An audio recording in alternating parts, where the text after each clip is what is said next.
আমার প্রিয় চট্টলার ভাইয়েরা, আমাদের রিজিক বাড়ুক, এটা আমরা চাই কি চাই না? সবাই চান? হ্যাঁ, আমাদের রিজিকে প্রশস্ততা আসুক, চাই কি চাই না? আমাদের হায়াতে বরকত আসুক, আমরা চাই কি চাই না? এই দুইটা যদি চান তাহলে নিকট আত্মীয়দের সাথে সুসম্পর্ক রাখবেন। পারবেন? তাহলে সমাজটারে মানবিক সমাজ বানায় দিবে কে?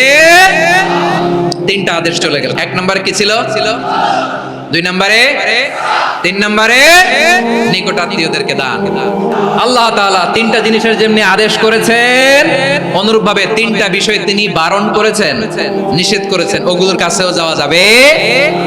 রাব্বুল আলামিন বলেন, ওয়ায়ানহা আনিল ফাহশাই ওয়াল মুনকারি ওয়াল বাগি।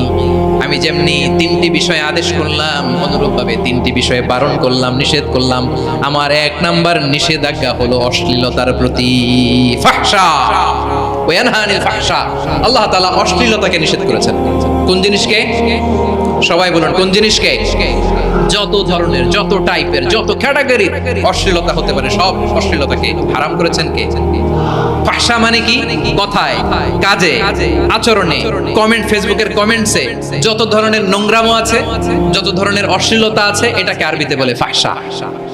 রাব্বুল আলামিন বলেন, কুল ইন্নামা حرم ربي الفواحش ما ظهر منها وما بطن।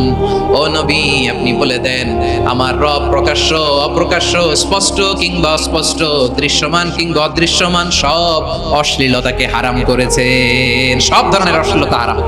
আল্লাহ তাআলা আমাদেরকে অশ্লীলতা থেকে বাঁচান। এবার বলেন, আমাদের সমাজে অশ্লীলতা আছে না নাই? অশ্লীলতা নানা ভাবে, নানা নামে, নানা মোড়কে আমাদের সমাজে আছে না নাই?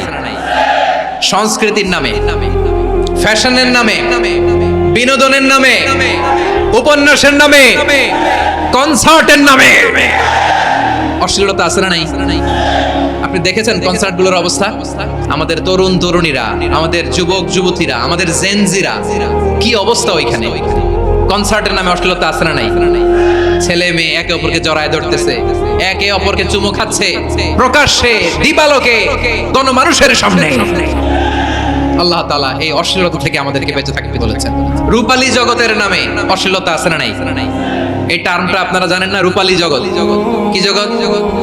আসলে কি রূপালী জগৎ না অন্ধকার জগৎ? আমার বোনেরা, আপনাদেরকে যে কি বলে তারা বুঝায়, রূপালী জগৎ শুনেই আপনি ওরকে যাবেন না।